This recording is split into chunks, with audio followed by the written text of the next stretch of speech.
Bonjour à toutes et à tous, Stéphane Malman des services techniques d'Autodesk. Aujourd'hui, je vais vous présenter Roombook, Aerabook et BuildingBook, des extensions pour la quantification sous Revit.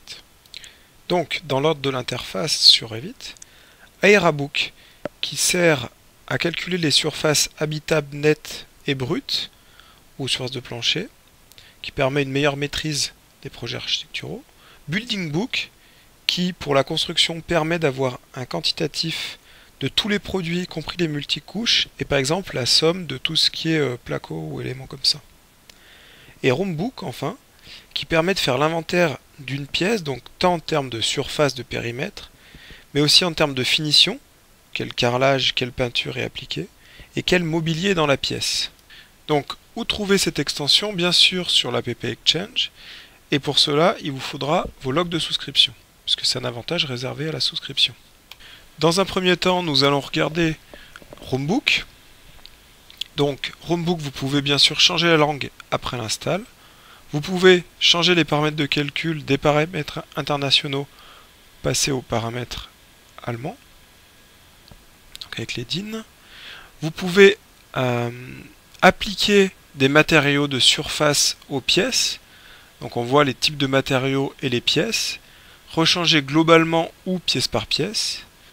Vous pouvez aussi, pour chaque pièce, préciser la surface que vous souhaitez et le matériau sur le mur, sur la dalle et au plafond, et affecter des choses liées au périmètre.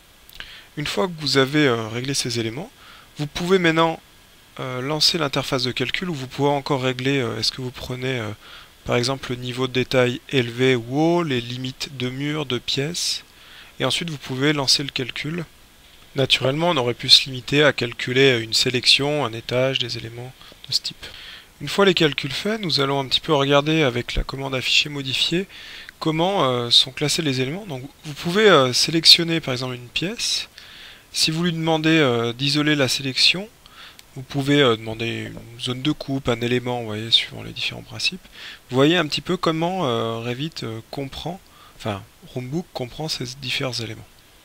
Si maintenant on vient regarder en détail, par exemple si je prends une pièce, je sélectionne ses murs, on voit dans les détails en fait sur un mur, on peut regarder en fait les matériaux qui finissent ce mur et les sous-éléments qui sont composés dans ce mur. Donc après avoir regardé un petit peu la création, on peut bien sûr tout exporter sous Excel et vous voyez qu'en fait ça va vous faire un onglet par élément. Donc un onglet pour les murs, pour le sol, avec à chaque fois un classement lié aux éléments, plus un récapitulatif à la fin de toutes les quantités de pièces, puisqu'on est dans Roombook. D'accord. Donc, à la fin, on voit les totaux. On voit aussi que dans le mobilier, on a les images de tout ce qui est compris dans chaque pièce. Et on a tous les onglets renseignés avec la somme, vous voyez, du détail de chaque, par exemple, mur avec chaque élément. Donc, si on s'intéresse maintenant à BuildingBook, on va retrouver le même principe de paramétrage avec les hauteurs, les différents éléments à prendre en compte sur les couches, le format d'export, parce que là je vous ai fait du Excel mais il y a aussi CSV, et on peut régler le gabarit d'export. Une fois qu'on a ça, on peut regarder par exemple dans les murs, et là on va voir tout ce qui est plutôt porteur, avec toutes les couches qui sont à l'intérieur, et tout ce qui est composé d'éléments. On va retrouver les fondations, tous ces éléments, et sur le même principe, on peut isoler les éléments ainsi que les éléments associés.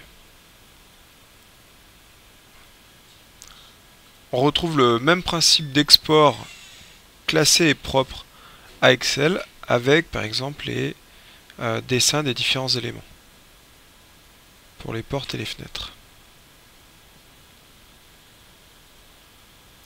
Voilà. Donc c'est vrai que ça fait des choses très précises sur l'ensemble des murs, murs rideaux, fenêtres, portes et différents éléments. Les rideaux, les garde-corps et un récapitulatif global du projet.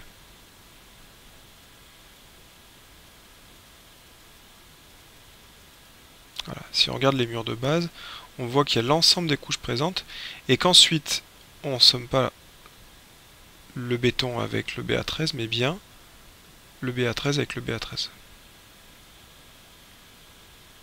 Voilà. On retrouve avec la vision des mannequins pour les portes, ce qui est quand même intéressant. Et tous les onglets, poteau porteur, radier, fondation, mur, mur rideau, etc. Maintenant nous allons passer à l'extension Aerabook pour calculer les airs. Donc naturellement nous retrouvons le principe des propriétés de calcul. Puis ensuite dans les options de calcul, nous allons pouvoir disséquer les pièces, disséquer les sous-surfaces liées aux escaliers, aux toitures, aux niches, et lancer le calcul. Une fois que le calcul est lancé, nous allons pouvoir l'exporter sous Excel, et on retrouve l'ensemble des surfaces avec un petit schéma, et l'ensemble du détail du calcul de ces différentes surfaces, et bien sûr le calcul des totaux. Notez qu'en fait, ça renseigne aussi les paramètres des pièces, et ça crée en fait tous les éléments ainsi que les étiquettes par exemple des niches qu'on voit à l'écran, et naturellement vous pouvez après affiner ces étiquettes de pièces pour répondre à vos besoins. Je vous remercie et je vous incite à nous suivre sur notre blog Village BIM.